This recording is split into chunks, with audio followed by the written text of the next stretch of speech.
Hello, Miami. You're watching 305 Sports Now, your home podcast and channel for all things Miami sports related. I am Will.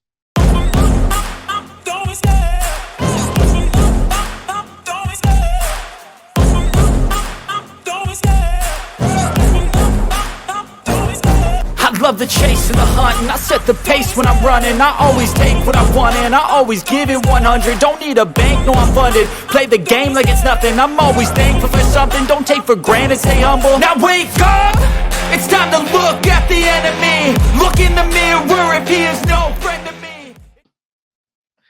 Good afternoon, everybody, and hello, Miami. Welcome to 305 Sports Now. Once again, I am your host, Will. Happy Monday. Happy Monday. Guys, I just want to say thank you so much for the unbelievable support I have received for the No Fly Zone episode, in which I go over Chevis Jackson and pretty much the empire recruiting that he's doing with defensive backs. And if you notice a little something about me, yes, I am still under the weather. My voice is extremely hoarse. That's why I've been able to give you some episodes over the weekend like I usually do. But thank you also to those that have supported my conversation with Zach Krantz about the Florida Panthers and Dolphin quarterback Tua Tagovailoa. But before I get into the star guest, I'm not star guest, he's not on the show, sorry guys. The star individual, the star football player I want to talk about is, I just want to say congratulations to Dalen Upshaw and Kevin Beard. Dalen Upshaw, the Alabama wide receiver out of Phoenix City, Alabama, 4-star wide receiver, committed to the Canes, okay, 4-star beast, ball tracker, great hands, electric speed, good runs, good routes, can blow the top off. Good get for Kevin Beard. Good, a wide receiver that we have in our class after Wade and Charles decommitted. The Vernal Brown thing looks like it's going to be a Florida pickup. We don't know yet what Jimmy French is taking, so I think having a wide receiver that's as good as Dalen Upshaw in the class, gives you an opportunity to stack up talent and build depth also at the position as season goes along. So congratulations to Kevin Beard and Shannon Dawson and the rest of my Hurricane coaching staff for landing such a stud like Dalen Upshaw. I want to talk about today about DJ Pickett, man. Everyone is excited about the commitment of DJ Pickett. On July 17th, this Wednesday, DJ Pickett will basically be picking between two schools, as you can tell from the thumbnail. It's either going to be Miami or it's going to be Oregon, okay? I know that LSU and Georgia are mentioned schools of interest for DJ Pickett, but when you really look at it and you think about it, it's really a race for two schools. For a while, it looked like Miami was the leader for DJ Pickett. But recently, and because of, obviously social media and so on, and how the visit went for DJ over in Oregon, a lot of talks about him becoming a Duck have been ramping up. A lot of people even speculate that he may actually pick Oregon right off the bat. That has changed for the last couple of days, a week or so, but we'll see exactly what the commitment is on Wednesday. But a little bit about DJ. DJ is just a flat-out beast. Okay, obviously he goes to Zephyr Hills High over in Tampa. He's big, man, 6'4", 178. He's the second best cornerback in the class of 2025, and he's a top player in the state of Florida. And when I talk about him right now, you'll find out why. First things foremost, he is a two-way player. He's going to play defense in college, right? For them, he's going to play defense in college, okay? He's being recruited as a safety/corner, but not bad as a wide receiver either, right? If you look at his numbers at wideout, his junior season, okay, he flat out balled with 52 catches, over 1,000 yards receiving, and I believe he had double-digit touchdowns as well. Okay, now on the defensive side of the ball, he had 31 tackles and 1 interception. What really got people eyeing on him was his sophomore year when he had 39 tackles, 4 picks, 3 pass breakups as well. Now, obviously, they're not throwing much to his side too much anymore because he's a beast. He could play cornerback. He could play your boundary. He could play your slot position. He could play your free safety. He could play strong safety as well. The kid is just an absolute beast, electrically fast, good ball tracker, great hands, solid tackler as well, good hip rotation as well. Basically, if he needs to break because the wide receiver, pretty much broke on his route, he can follow the wide receiver and still keep stride with that wide receiver and still make a play on defense as well. This is a young man that Miami needs to get, wants to get, and should get, okay? If he picks Oregon, is it end all be all? No, because recruiting doesn't stop until he literally signs or shuts it down completely. But the bottom line is, this is a very important player for this class because Miami really wants to build defensive back depth, and having a kid like this with already a Kane legacy to boot is just going to make your program even stronger. Him lined up with Saquon Patterson is going to be sick, but I do think that he wants to play cornerback for the most part. So you can't miss putting him up with Chris Ewald on the other side either. So, which I think is going to be flat out amazing because Drayton Stubbs could also play the safety position alongside Saquon while you have DJ Pickett.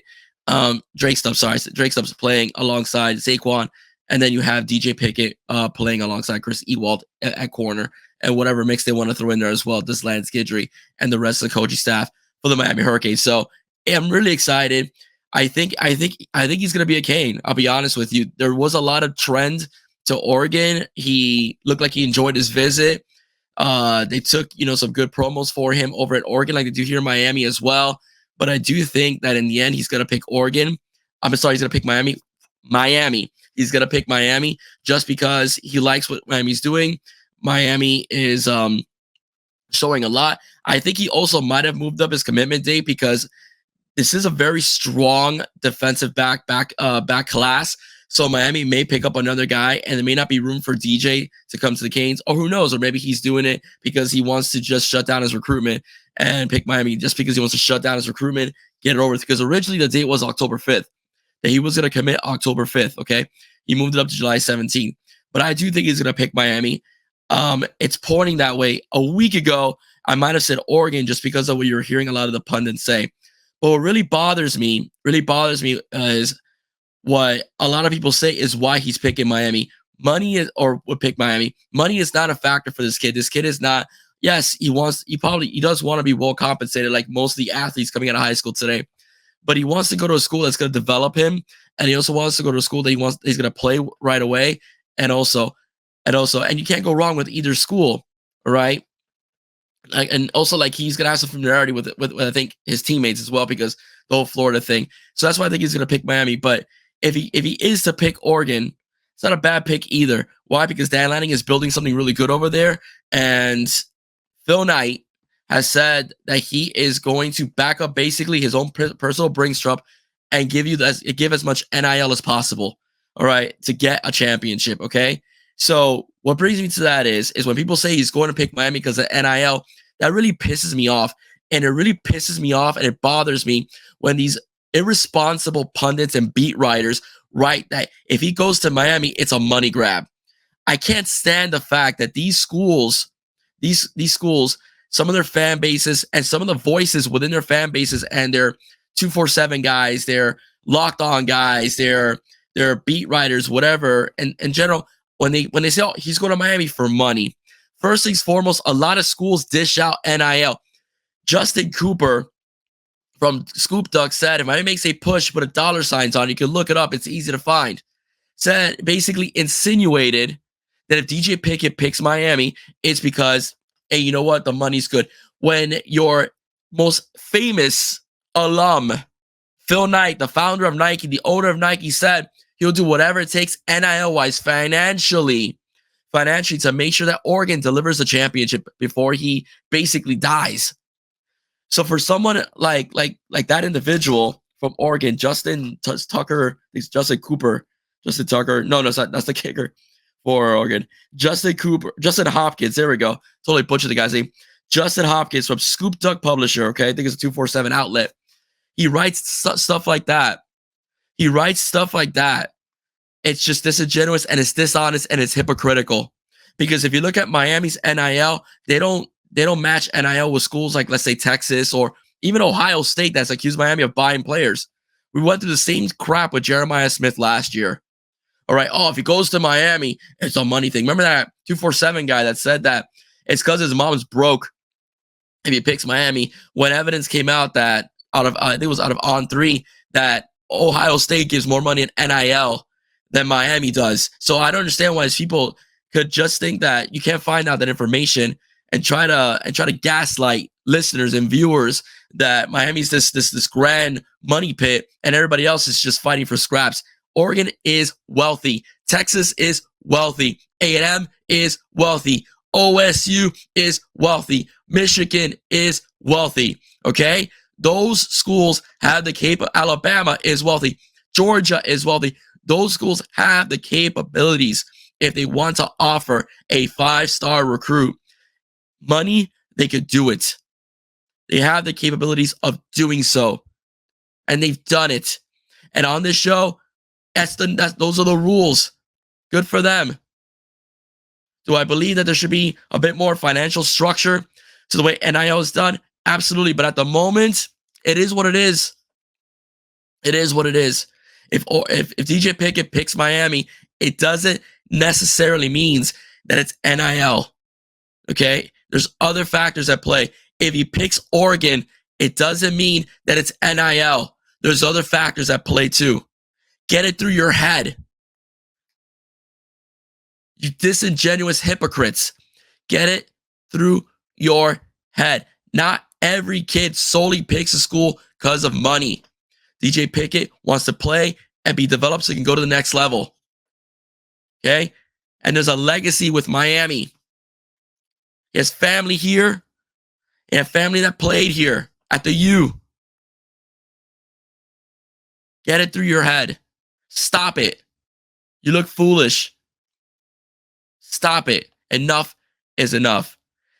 I do predict DJ Pickett will be a Cane, but if he's a Duck, he's a Duck. Go figure. Recruiting's not going to stop regardless. It's not. Whether he picks Miami, whether he picks Oregon, it's not going to stop regardless. But stop it.